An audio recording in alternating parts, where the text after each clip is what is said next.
So there's something we all need to take a little bit of comfort in, because not many people have really said this.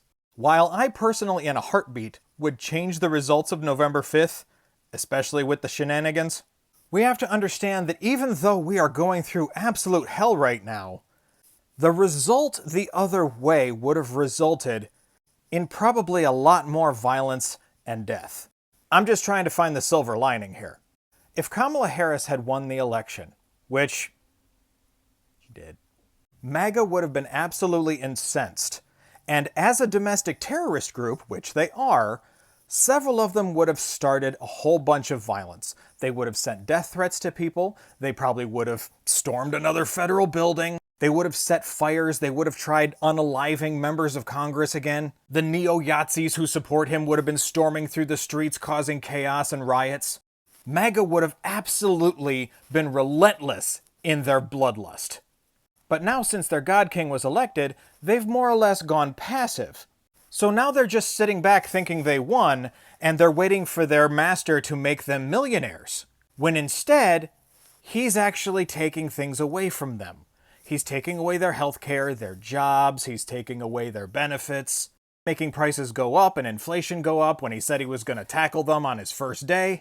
He's got people who voted for him who are begging for mercy, claiming that he took away their job, and I'm sure he didn't mean that, and please show mercy, and please help me out. They're learning the hard way that he fucking lied to them.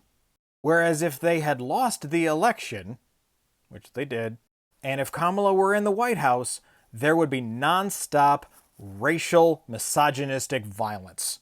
But now, the MAGA are entering the find out phase, and they're realizing slowly just how much Donald Trump fucking lied to them.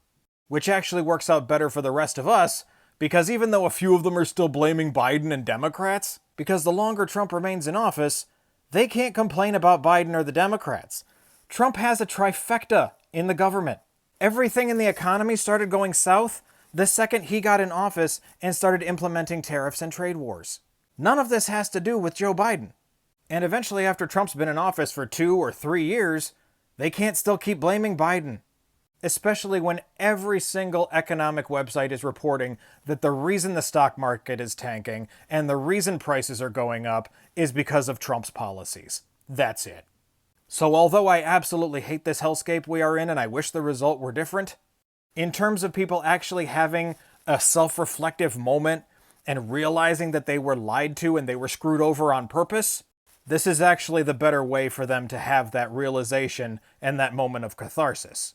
Because even though things would be a whole lot better with Kamala Harris in this country, the MAGA would have gone scorched earth.